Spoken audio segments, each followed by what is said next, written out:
I don't know if I'll ever fully shake the feeling of dread that crept up on me that night.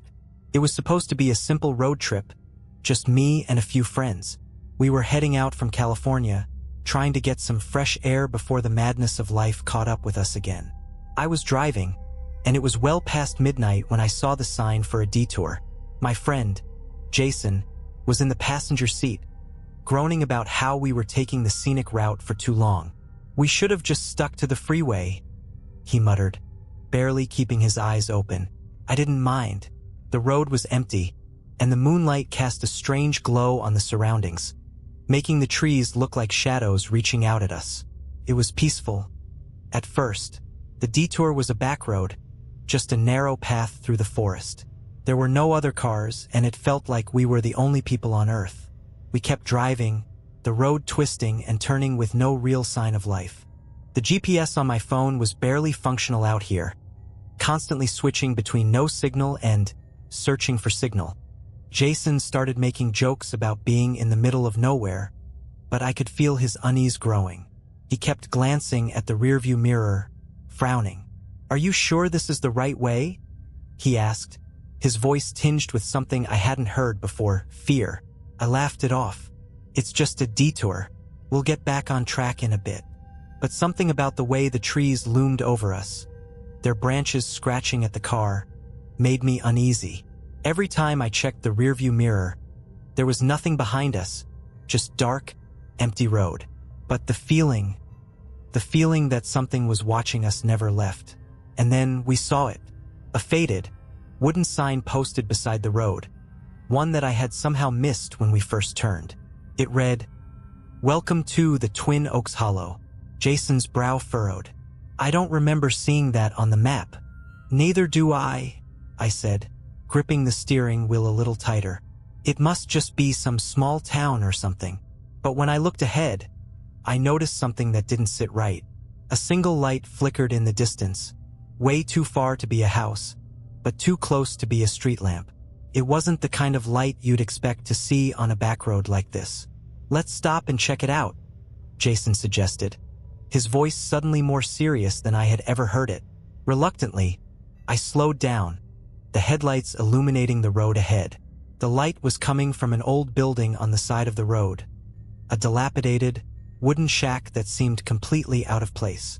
It was the kind of place you'd expect to find in horror movies, the kind where you're supposed to just keep driving no matter what. But I didn't, and neither did Jason. We pulled up to the shack, the gravel crunching under the tires.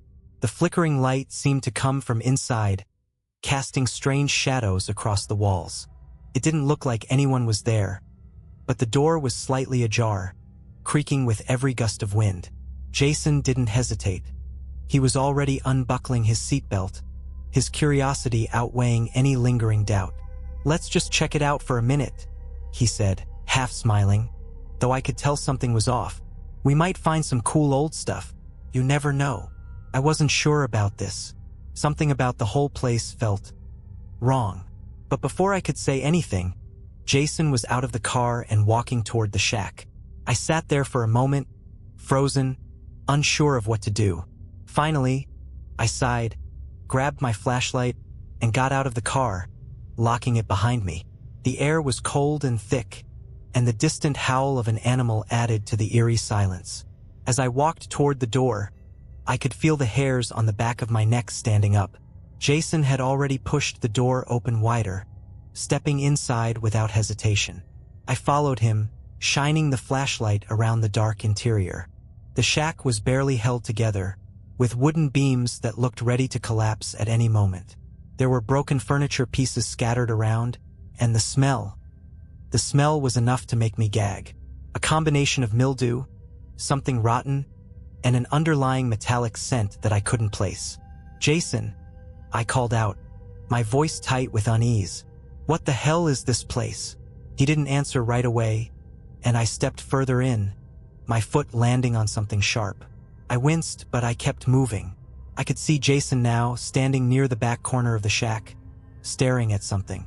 His body was rigid, like he was frozen in place. "What are you looking at?" I asked, my voice barely above a whisper. Jason didn't move or respond. His eyes were fixed on something I couldn't see yet, and that unsettled me more than I can explain. Slowly, I stepped closer, the beam of my flashlight cutting through the shadows. That's when I saw it. In the corner of the shack, nailed to the wall, was a series of pictures. Old photos, some black and white, some faded and yellowing with age. The first photo I saw was of a group of people, men and women smiling, posing in front of the shack. It looked like a family a long time ago, but the more I looked, the more the faces began to blur. There was something wrong about them. Their smiles didn't seem genuine, their eyes too hollow, their expressions unsettling. But it wasn't the people in the pictures that made my stomach drop. It was the other things nailed to the wall next to them. Objects, strange and out of place. Twisted, grotesque things, wrapped in plastic. There were dolls, their faces scratched out, and what looked like old, rusted surgical tools. Then, there was something I couldn't even identify. An old shoe, half crushed, with dried blood splattered on it. I stepped back, my pulse quickening.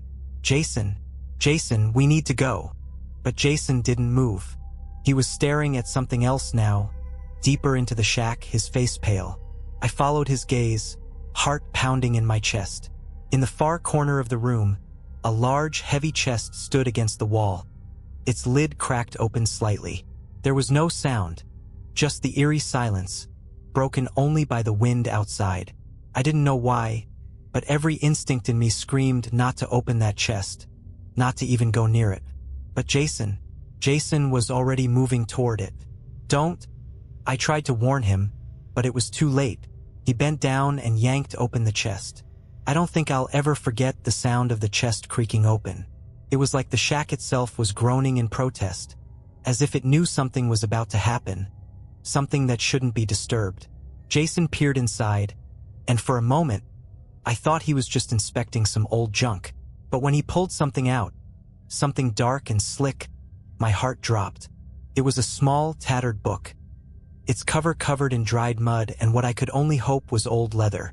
Jason turned it over in his hands, looking almost mesmerized. "What do you think this is?" he asked, his voice unsteady, almost too soft. I didn't answer. My eyes were glued to the book, a sense of deep, unshakable dread building in my chest. Something about that book felt wrong, like it had been waiting for someone to find it, like it was calling out to Jason. Suddenly, Jason laughed, a sharp, almost manic sound that echoed through the small shack. "This is insane," he muttered, flipping open the book without a second thought. The pages inside were yellowed, brittle to the touch. There were no words, at least not in any language I could recognize. The pages were filled with strange symbols, crude drawings of creatures I couldn't even begin to comprehend. Some of the images were so disturbing that I felt bile rise in my throat. One drawing in particular caught my eye, a silhouette of a figure, its eyes wide and hollow, its hands reaching out like claws. And in the corner of the page, written in the same unsettling symbols, was one word repeated over and over again: "Awake." "Jason, put that down," I demanded, my voice trembling. But he didn't seem to hear me. His eyes were wide, almost glazed over as he continued to flick through the pages. "Dude, check this out. There's something on the last page. It's like a map." His voice sounded hollow now, distant, as though it wasn't entirely him speaking. I tried to reach for the book, but my hand froze just inches away from it. There was something pulling me back, something heavy in the air, thick with the weight of impending doom. Jason's eyes flickered up to mine, and for a split second, I saw something in them. Something dark, something not quite him. Suddenly, a loud bang echoed from somewhere outside the shack. Jason's head snapped toward the door, his body jerking as if waking from a trance. He slammed the book shut and backed away, his face pale as if he had seen a ghost. "What the hell was that?" I whispered, feeling the blood drain from my face. I grabbed Jason's arm, pulling him toward the door. "Let's get out of here now." But before we could move, the shack shook. The walls creaked and groaned as if the whole place was coming alive. Then, a low, guttural voice filled the air, muffled but unmistakable. It was coming from all directions at once. surrounding us in an invisible grip. Leave or die. I froze. I swear I heard something scratching at the door, like nails dragging across the wood, scraping and scraping until it felt like my soul was being pulled along with it. Jason was already halfway to the door, his breath coming in quick, shallow gasps. I followed, stumbling behind him, and just as I reached the threshold, I looked back.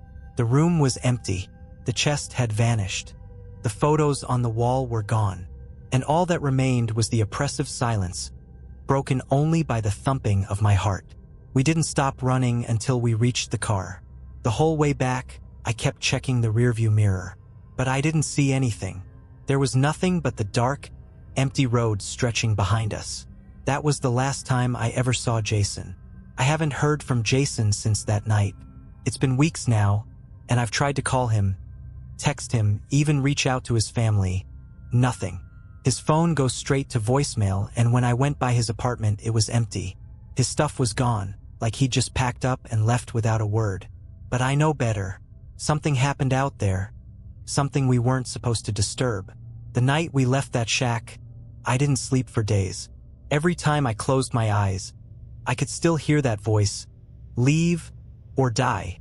It echoed in my mind, hollow and unrelenting. And the worst part, I started seeing things. Shadows moving in the corner of my vision.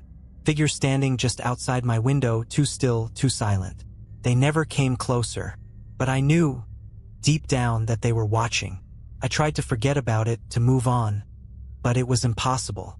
I couldn't shake the feeling that something was waiting for me, something tied to that damn shack, something connected to the book Jason had found. So I did what anyone in my position would do. I went back. It's strange how quickly the human mind can convince itself to do something so stupid. But I knew, deep down, that I had to find answers. If Jason was alive, if he was out there somewhere, I needed to know. And if not, then maybe, just maybe, I could put an end to whatever curse was haunting us. I drove back to the same road, the same detour that led us to the shack. I couldn't remember exactly where it was. It was as if the place itself had been erased from the map, hidden, like it never existed at all. But I knew I had to try. I had to find it. Hours passed. I drove down roads I didn't recognize, past forests that seemed to stretch on forever. There was no sign of the shack, no familiar landmarks, nothing. And yet, somehow I knew I was getting closer. And then I saw it. The road twisted, taking me deeper into the trees, until I saw that same faded sign. Welcome to the Twin Oaks Hollow. Felt like a punch to the gut. My pulse raced, but I couldn't turn back now. I was already too deep into this, too far gone. I drove on, past the same desolate stretch of road, the same eerie quiet. The shack appeared on the horizon, just as I remembered it, standing like a rotting monument to something ancient and forgotten. The light inside flickered, as if waiting for me to arrive. But when I stepped out of the car this time, I didn't feel the same fear. I felt nothing. The dread had been replaced with a cold certainty. I was ready to confront whatever had been haunting me. I walked up to the door, my hand trembling as I reached for the knob. But before I could open it, I heard something behind me. Leaving so soon? I spun around, my heart leaping into my throat. Standing at the edge of the woods was a figure. A man, tall and gaunt, his face obscured by shadows. He was staring at me with an intensity that made my skin crawl. I didn't answer, couldn't. My mouth had gone dry, and my legs refused to move. But then, the man stepped forward, and I realized he wasn't alone. Behind him, standing like silent sentinels, were several others. Their eyes were hollow, empty. Their clothes were old, ragged, as though they had been wearing them for years, decades even. They weren't alive, not in the way we understand it. One of them, a woman with dark, matted hair, spoke. Her voice was soft but had a chilling, echoing quality to it. "You shouldn't have come back," she said. "You woke us." I didn't wait for anything else. I turned and ran, my heart pounding, my breath ragged as I sprinted back to the car. I could hear them following me, the sound of footsteps, the crackling of dry leaves beneath their feet, getting closer and closer. When I finally made it to the car, I threw myself inside, slamming the door shut behind me. I started the engine with shaking hands and peeled out of there as fast as I could, not looking back once. The figures, those things, they didn't follow. But I knew they didn't need to. They had already found me. I don't know how they knew I would come back, but I'm certain now. Whatever was in that shack, whatever was in that book, had been waiting for me. It had been waiting for us all along. I thought that by leaving, by running away, I could escape whatever had been haunting me. But now I know that's not how it works. It doesn't work like that at all. When I got home that night, I thought I could finally sleep, that I could shake the feeling of those eyes on me. But every time I closed my eyes, I saw them, the figures from the woods, the hollow, lifeless eyes that stared at me, following me everywhere I went. I couldn't get away from them. It wasn't just dreams, though. It started with little things. I'd wake up and find strange marks on my skin, like scratches, or maybe burns. They weren't there when I went to bed. I swear it. But I couldn't explain them. Every night it was the same. Those marks would appear, and I'd hear faint whispers in the corners of my room. Like the wind, but not the wind. I couldn't take it anymore. I had to know what was really happening, what was behind all of this. So I went back to the book. The thing is, I never got rid of it. Couldn't. The temptation was too strong, like a magnet pulling me in. I had it hidden in the back of my closet, locked away in a box, but every so often, I'd hear it calling to me from behind the door. I swear I could feel the weight of it, like it was alive, just waiting for me to open it again. One night, unable to resist any longer, I took it out. I couldn't keep living in fear. I had to understand what had happened, why I'd been marked, and maybe, just maybe, I could end this nightmare. I opened the book again, the pages crackling as I turned them. The symbols were still there, but this time something else caught my eye. A drawing, a diagram of a figure similar to the one I had seen in the shack. But this time it wasn't just a sketch. There were notes written in the margins, written in the same strange symbols. I could feel my pulse quicken as I read them aloud, unable to stop myself. The words twisted in my mouth, unfamiliar but somehow familiar, as though I had known them my entire life. And as I spoke them, I could feel something stir around me, a presence, an energy filling the room. It was the same feeling I had felt in that shack, the same sense of awakened power. The room went cold. My breath misted in the air, and then the door creaked open. I turned, my heart pounding, but there was nothing there, just darkness. I got up to close the door, but as I reached for the handle, a hand grabbed my wrist. I spun around, but there was nothing, no one. Yet the grip on my wrist tightened. It wasn't my imagination. The room began to warp, the walls bending, the shadows stretching. My vision blurred, and in that moment, I saw it, the thing, the figure that had haunted me from the beginning. Its eyes were black pits, endless voids, staring into me like it could see everything. My every thought, my every fear, spoke to me, not in words but in feelings, in raw emotion. You shouldn't have opened it. You shouldn't have called us. Now you are ours. The grip on my wrist tightened further, and the room spun faster. I could feel it, this presence, this thing pressing against me, suffocating me. It was pulling me into the darkness, into the void, and I realized with horror that it wasn't just me. Jason had done the same thing. He hadn't disappeared. He was here with them, caught between worlds, just like me. Suddenly, I was thrown back, landing hard on the floor. I looked up, and for a split second, I saw Jason. He was standing in the doorway, but he wasn't Jason anymore. His eyes were hollow, black as coal. His skin was pale, and his mouth stretched into a grin that didn't belong to him. "It's too late," he whispered. "You've already joined us." And then he was gone. The room snapped back into focus. Everything was still, but I knew they had taken me. I couldn't fight it anymore. The book, the shack, the figures, the whispers, they were all part of it. It had been waiting for me, and now it was too late to escape. I don't know what happened next. Maybe I blacked out. Maybe they took me to wherever it is they live now. All I know is that I woke up hours later in my bed. felt real. Felt like I had woken from a nightmare. But then I looked in the mirror. The marks were gone. The whispers had stopped. The shadows that had followed me were gone. But when I looked closer, I saw something else. A single word, etched into the skin of my wrist. The same symbol I had seen in the book. Awake. And that's when I understood. It's never over. I thought the worst was behind me. I convinced myself that it was just a hallucination, just a momentary slip into madness. Maybe it had all been in my head. But I knew deep down, I couldn't escape it. What I'd done, what Jason and I had uncovered, was far from over. The truth was far worse than I could have ever imagined.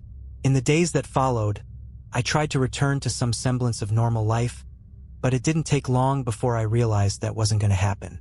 The world around me began to unravel in strange, terrifying ways. It started with the mirrors.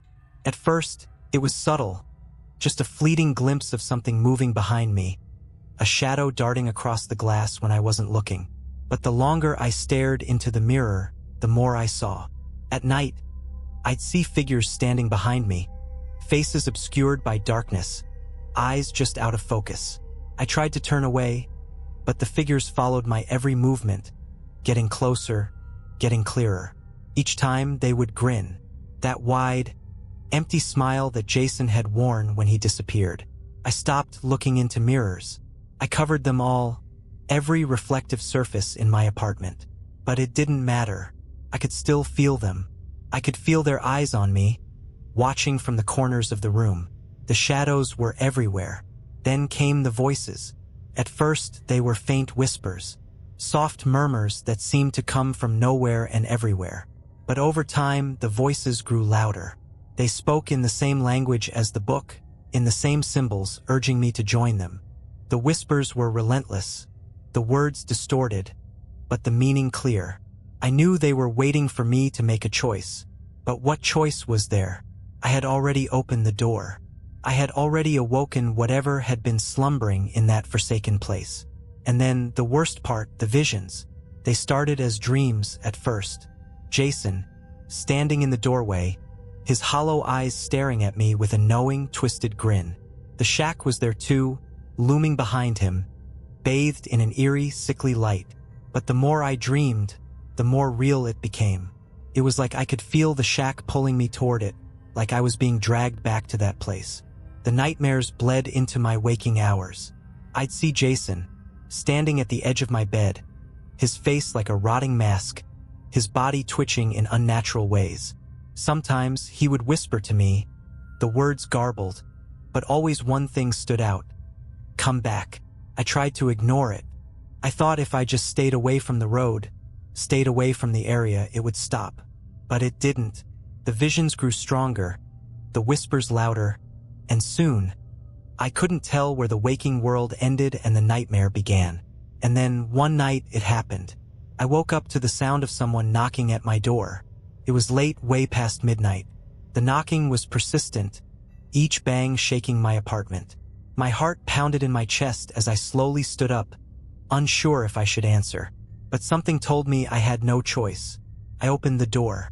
There was no one there, but standing on my doorstep was a small, weathered envelope. I picked it up, my fingers trembling, and opened it. Inside, there was nothing but a single photograph. It was a picture of me, but it wasn't from any of the memories I had. This photo was taken from a distance, through the trees. I could see the outline of the shack in the background, its dim light flickering in the distance. And behind me, there was a figure, tall, shadowy, with hollow eyes. I knew who it was.